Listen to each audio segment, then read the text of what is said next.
آنے والا خبیث، وہ نماز پڑھتا ہے اور نماز میں قنوت کے لیے ہاتھ اٹھاتا ہے اور ابو بکر، عمر، عثمان، عائشہ، حفصہ میں نماز میں لعنت کرتا ہے۔ وَلَعَنَ أَعْدَاءَهُمْ أَجْمَعِينَ وخص باللعن أبا بكر وعمر وعثمان وعائشة وحفصة وقتلة الحسين عليه السلام۔ انا للہ و انا الیہ راجعون۔ اس کلپ کو دکھانے کے دو مقصد ہیں۔ اے حق کی تلاش کرنے والے، اے حقیقت کو ڈھونڈنے والے، کبھی نماز کے اندر محمد کے سسروں کو گالی دی جائے؟ ابو بکر صدیق میرے نبی کے سسر نہیں ہے؟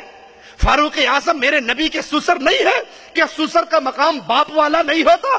کیا عثمان میرے نبی صلی اللہ علیہ وسلم کے داماد نہیں ہے؟ کیا عائشہ اور حفصہ میرے نبی کی زوجہ نہیں ہے؟ نماز میں ان کو گالی، جن کی عزت، جن کی عصمت، جن کی پاکیزگی عرش والا اپنے عرش سے بیان کرتا تھا، ان کو گالی دیتے ہو، نبی کے ساتھیوں کو گالی دیتے ہو اور اس کو اللہ کی قربت کا ذریعہ سمجھتے ہو۔ اور دوسرا سوال اے اہل توحید تم سے ہے، اے میری سنی قوم، یہ کلپ دکھا کے میں تمہیں جگا رہا ہوں کہ آج کفر اس حد تک بڑھ چکا ہے، وہ نمازوں میں ابو بکر کو گالی دے رہے ہیں، عثمان کو گالی دے رہے ہیں، عمر کو گالی دے رہے ہیں، حفصہ کو گالی دے رہے ہیں، خدیجہ رضی اللہ تعالی عنہا ان کے رسول صلی اللہ علیہ وسلم کی زوجیت میں آنے والی بیویوں کو گالی دے رہے ہیں۔ آپ کا اور میرا کردار اس کفر کو روکنے کے لیے کیا ہے؟ کیا جواب دو گے؟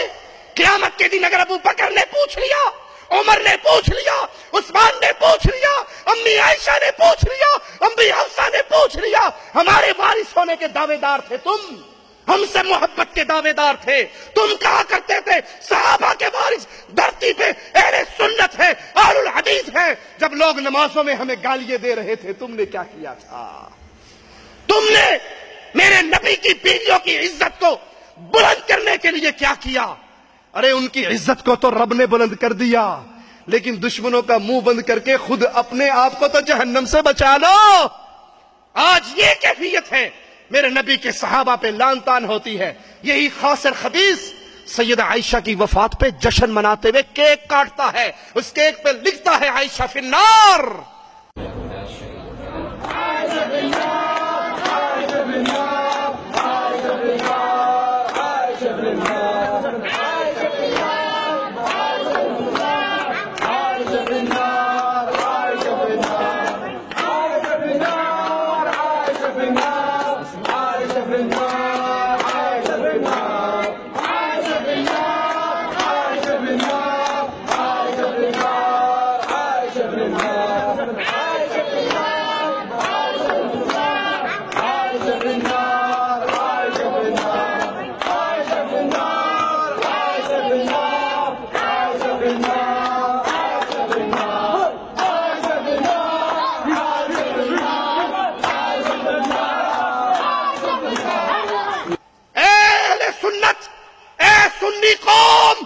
محمد کی بیوی کو جہنمی کہا جائے اور تو لمبی چادر تان کے سوتا رہے، مصطفیٰ کے پیارے ساتھیوں کو جہنمی کہا جائے اور تجھے اپنی دکان اور کاروبار سے فرصت نہ ہو، تیرا اندر کا ایمان تجھے جھنجھوڑ کر دعوت کے میدان میں نہ کھڑا کر دے، تیری غیرت کا کیا فائدہ؟